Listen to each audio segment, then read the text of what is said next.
Finally San ஏர்போர்ட்லேருந்து வெளியே வந்துட்டோம். ஆனால் அவன் தூக்க கலக்கத்தில் இருந்தனால நடக்க மாட்டேன்னு சொன்னான். அவனே வச்சுட்டு இந்த பேக்கையும் வச்சுட்டு ஹேண்ட் பேக்கையும் வச்சுட்டு என்னால் நடக்கிறது ரொம்ப கஷ்டமாக இருந்துச்சு. அப்போ என் கூட வந்த ஒருத்தங்க தான் சொன்னாங்க, நீங்கள் வந்து இந்த வீல் சேர் எடுத்துக்கோங்க அப்படின்னு சொல்லிட்டு அப்படியே அவனை கூப்பிட்டு வந்துட்டேன். ஏர்போர்ட் போனதும் ஒரு கஃபே போய் ஃபஸ்ட்டு வாட்டர் வாங்கிட்டு உட்காந்துட்டேன்னா, அந்த பழைய ஏர்போர்ட்டில் என்ன ஆயிடுச்சுன்னா 5 மணிக்கு ஷாப்லாம் க்ளோஸ் பண்ணிட்டாங்க. தண்ணி கூட வாங்க முடியல, செம தண்ணி தாகம். நாக்கெலாம் ஒரு மாதிரி வறண்டு போயிடுச்சு. ரிஹானும் எந்திரிச்சிட்டான். ஸோ ஃபுட் ஆர்டர் பண்ணலாம் அப்படின்ட்டு சொங்கி மாதிரி ஆகிட்டேன் ஒரு வழியாக வந்து இங்கே சேர்றதுக்குள்ளார. இங்கே வந்து என்ன ஆயிடுச்சுன்னா இன்டர்நெட்டும் கனெக்ட் ஆக மாட்டேங்குது. ரொம்ப ஒரு மாதிரி ஃப்ரஸ்ட்ரேட் ஆகிட்டே இருந்தது.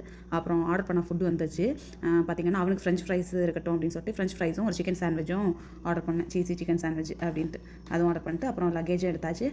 சாப்பிட்டுட்டு ஒரு வழியாக ஃப்ளைட்டும் ஏறியாச்சு. மிச்சம் அந்த ஃபுட்டை வந்து கையில் எடுத்துக்கிட்டேன். ஏன்னா போய் சேரும்போது எவ்வளோ நேரம் ஆகும்னு தெரியாது. அங்கே போய் சாப்பாடு இல்லாமல் ரொம்ப கஷ்டப்பட்டுருவோம். ஸோ அதனால் பாதியை சாப்பிட்டுக்கிட்டோம், மிச்சம் பாதியை நான் எடுத்துக்கிட்டேன்.